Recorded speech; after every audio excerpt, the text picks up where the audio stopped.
Hello, Jorvin here. Welcome back, and welcome to the drowned planet of Maraxsis. Created by Not Melon, Maraxsis is placed on the opposite side of the solar system, and unlike the previous ones, you'll need to put in some work to unlock it. Discovering Maraxsis requires science from Vulcanus, Vogor, and Gleba, and as you'd expect, the route is littered with large asteroids, so say hello to my new Aquilo-level cruiser, the Scirocco. Landing down for the first time, or I suppose I should say splashing down, because we immediately find ourselves underwater. This place is beautiful and filled with some incredible custom artwork of coral, including this polyblast which I immediately cut down. It gives me some stone and coral, the latter of which spoils in 10 minutes into something that I learn later to be limestone. Right next door to that, I mined a sandstone, which fittingly gives me sand and stone, but also triggers the technology, unlocking Maraxsis' special crafting building, the hydro plant, and also a bunch of other fluid recipes which I can't use yet, but I'm bound to need later. There's also a fish. He seems friendly, but unfortunately for him, the factory must grow, so I whack him with my pickaxe. Maraxsis, thankfully, has no restrictions for dropping stuff down, so I can let the Scirocco begin unloading its cargo. Now, we are underwater still, and apparently we can drown if we're out here too long. So, among the stuff that I brought is this, a diesel submarine, which is really just a reskinned Spidertron, which runs on rocket fuel. Thankfully, I brought some of that as well. Oh, these are going to be fun. The subs utilize the Spidertron's patrol mod for automated pathing. If we use this remote, we can set down a number of waypoints for the sub to visit, and then set some basic weight conditions as if they were a train. And then the sub will go wherever we really want.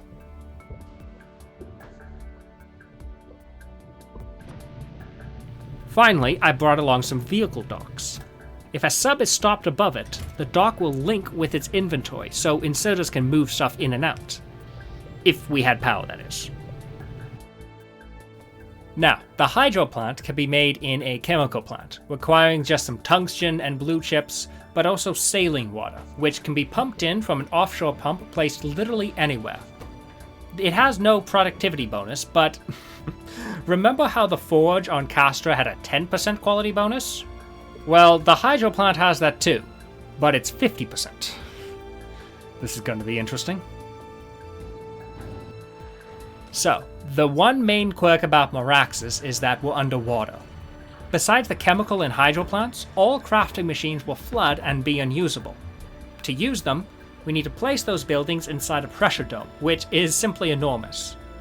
This thing needs to be pressurized by feeding the central building a new fluid called atmosphere, which can be produced for free with chemical plants on any planet besides Maraxsis, because, you know, water planet. So I used remote view to slap down some chemical plants back on Novice to barrel up some atmosphere, and then set up the Scirocco to ship it over. Once powered, this thing can act as a roboport as well, and the only source because we can't actually place roboports here. The few buildings I have so far have been powered by just solar, because accumulators, being batteries, are, no good underwater. So the next step is to build a salt reactor. Now, this is when those fluid recipes from before come back into play. By combining a salt filter and saline water in a hydro plant, we can create brackish water, which is basically slightly salty water, which goes into another hydro plant to be zapped into raw salt and hydrogen and oxygen. Those last two can get combined to create pure water, which is used to clean the filter. On one hand, this whole process has a 95% return rate, so it's nearly self-sustaining. But it's complicated by all the quality stuff I'm pumping out. These things don't have to be done inside the dome, so I go back to the drawing board for a little bit and come up with this, where the hydro plant will switch the filter cleaning recipe based on the quality of the dirty filters. And pretty soon we're pumping out plenty of salts for the reactor, which also requires uranium fuel cells brought in from Novice. The quality is working in our favor, as quality salts will be giving more electricity. With this done, I go exploring to find the next step in the journey here, and I come across a coral reef which can be mined. I'm not sure exactly how to mine this at the moment, but I know how these things go by now. I will be using this eventually. And then, further to the south, I come across the second unique thing about Maraxsis. Now, this planet is the only one of the bunch so far to have multiple surfaces in its meaning. If I press Ctrl plus Enter, our sub descends. Welcome to the depths of the Maraxsis Trench. For the record, the engineer can't survive the water pressure here for long. This is what happens when you stand outside your sub. Luckily, I made a save. This place is tiny and constrained by the size of the trench on the surface. We also have pools of lava here, meaning Vulcanus has lost its monopoly over lava in the system. However, this place is critical for our time here on Maraxsis. Mining one of the nearby chimney vents unlocks tungsten piping, which is raiguard's fluid must flow mod with some modified recipes, and seems to be the only way of piping lava up and out of the trench. These new fluid ducts all require tungsten plates to craft, so I set up an assembly line for them over on Vulcanus and ship them over. Back down in the trench, I feed some offshore pumps for lava into a duct, and then place a duct to surface, which connects the two levels, and then clear the way with some cliff explosives. Looking forward in the tech tree, I realize that I will be needing the coral reef soon. So to prevent needlessly moving lava and coral north, I decide it's best to move my whole base south. So I clear some space with a load of cliff explosives, and then set up some miners on the coral itself. I decide that pressure domes will include auto unbarreling into a recycler, which should be good enough to get a trickle of steel until I can figure out how to automate iron properly here. We can't place accumulators outside, so I decide to dedicate an entire dome to just accumulators. Luckily they fit nicely, and then I place a full solar grid above it. The salt reactors are kind of weird because they seem to craft an item called electricity, which spoils in like half a second into actual electricity.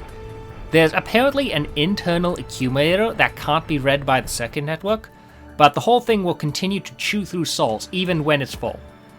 Fortunately, the power cell will only be consumed when there is also salt, so I set up a circuit to insert salt only when the accumulators and solar can't keep up. And we're going to need to conserve the salt because it's an ingredient in glass, the first step in the science chain. The other two are sand, which can be made just by sticking a mining drill outside, and limestone, which spoils from coral, so I can automate this by sticking coral in a warehouse and removing it only after it spoils. All this together in a foundry, and we've got glass. However, there's a far more interesting use for limestone.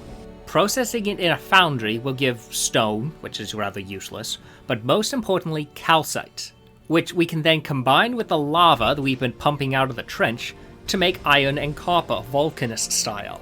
And I gotta say, it's rather ironic that we're on a water planet and we're making iron and copper in the same process as the lava planet. The next step is to turn our newfound steel and glass into these worm confinement cells, which will be needed to make worm specimens, which in turn are needed in the hydraulic science pack. However, the specimens also require fish food, which wants a lot of stuff like plastic, coral, sand, tropical fish, and even jelly. However, don't panic, there is a rather bizarre way of making jelly here without importing spoilables from Gleba. The first step in this is to make a fishing tower, by augmenting an agricultural tower with glass and coral. This goes over a coral reef like an agricultural tower, and is fed with fish food to work.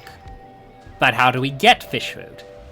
Well, if we collect another fish like we did at the start, we can then render that fish using bullets to create jelly and microplastic, which is then smelted into full plastic. All of that together creates fish food, which allows the fishing tower to begin automating fish collection and the whole process altogether. So together, the fish food and the specimen containers are used to create worm specimens. However, these can only be crafted in the pressure of the Maraxsis trench. The main difficulty about building in the trench is power. Solar is completely zero, and we can't connect power poles. As much as I would like to stick a fusion reactor down here, I haven't been to Aquilo yet, so the next best thing is nuclear. After some fiddling, I managed to squish the worm specimen makers, a single reactor power plant, as well as the fluid unbarreling setup for water and atmosphere, all within a single pressure dome. I also discover a bug. It seems that the new filter helper mod doesn't like it when you pull from a vehicle dock when it's linking with a sub/Spidertron. Crafting the worm specimen for the first time unlocks the hydraulic science pack, which is relatively simple, needing just salt, saline water, and the specimens. So I haul them back to the base and dedicate another dome to just the science assembly, as I plan to put some beacons inside as well. And with that, we have science in multiple qualities.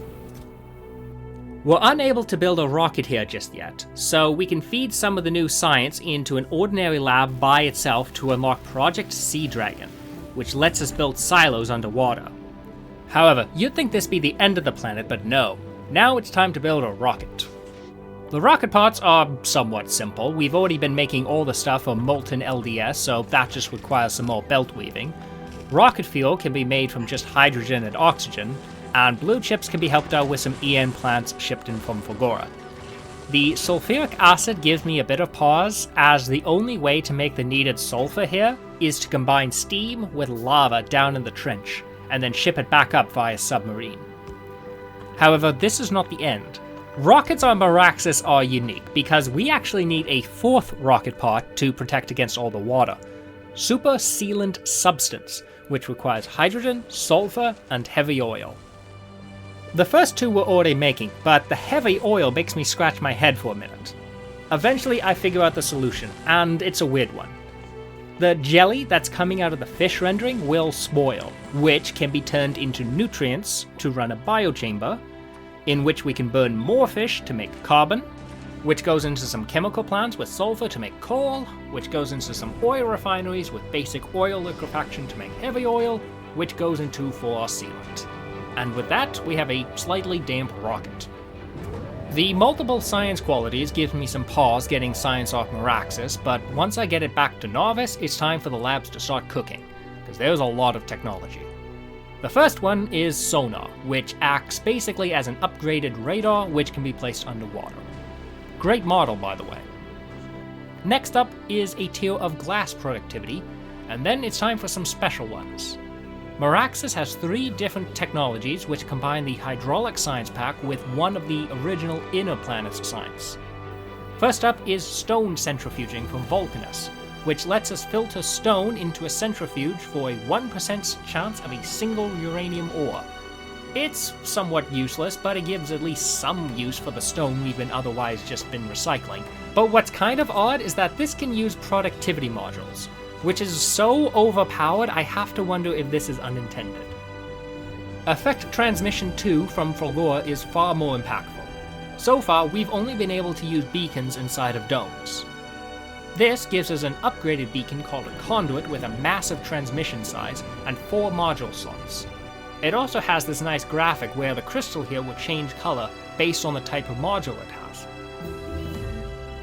Finally, Gleba gives me Research Vessel, which lets me craft special canisters from glass and steel, which can be used to basically barrel up any of the 12 non-modded science packs to make them far more efficient to transport in bulk. But this is somewhat useless at the moment. After we go to Aquilo, we can unlock deep sea research, which will let us combine a fluid with any of the recipes of the 6 novice science packs within the trench to utilize the hydroplant's innate quality bonus. This is far beyond the scope of what I can do for this video, but this has enormous potential for endgame mega bases. I can only imagine Maraxsis turning into some late-game manufacturing super hub for quality science, which I perhaps could even outpace the infamous LDS shuffle from Vulcanus for pure output. I also pick up a tier of cargo landing pad capacity, which lets me do this. I have no words. The last 3 technologies we can unlock with Aquilo science are the upgraded nuclear power submarine, upgraded cliff explosives and artillery shells, and a special armor capable of surviving in the trench. But these will have to come after Aquilo. With everything done that I can for now, I blast back to the Scirocco and start heading back home. So, Maraxsis. This is the most popular planet mod on the portal right now for a reason. It is very well integrated with the vanilla experience in both mechanics and technology. You need a bunch of inputs at the start for your belts, buildings, the subs, tungsten pipes, but once you get that stuff automated, it's remarkably self-sufficient, except for the atmosphere, which is far less demanding than I first thought. I also really appreciated how the original 4 planets are all represented here in the production lines. We have Metallurgy from Vulcanus, Spoilables and Harvesting from Gleba, Forgore's Quality and Recyclers, and you can increase the efficiency of atmosphere imports by shipping in frozen atmosphere from Aquilo. I don't have that yet, but still. Maraxsis is also deceptively tricky, but in a good way. There were a lot of fine balances to get right here between the water filtering loop, the production and disposal of hydrogen, oxygen and water, and the constant struggle for power, both above and in the trench. I kind of made this one difficult for myself as I was forced to use the water-hungry nuclear, but in hindsight the fusion reactor from Aquilo would solve pretty much every problem I had here. If anything, my only complaint about Maraxsis is that it's somewhat annoying to automate at lower science outputs, purely through how Factorio itself handles rocket launches. Producing different qualities of science is a bit of a double-edged sword, because you either have to wait significantly longer to produce 1,000 of one grade of science to launch a rocket automatically, or purposely set a lower minimum cargo load and waste the extra space. I know that rocket launches at this stage of the game are rather cheap, but still, it doesn't feel right. This nitpick aside, I loved Maraxsis. It's probably my favorite planet of this series so far, and I would thoroughly recommend it to anyone wanting to try a planetary mod for the first time. There's only one more planet in this playthrough, which I'll be going to after Aquilo. However, I'm also finalizing the planet list for the next game, so there's still plenty to come. However, I will say this now, so there's no surprise. I am starting a new job next month, so after that I probably won't be able to make these videos as quickly. And that's what I got. Check out the blueprint for the Scirocco in the description, and until next time, this has been Jorven, and thanks for watching.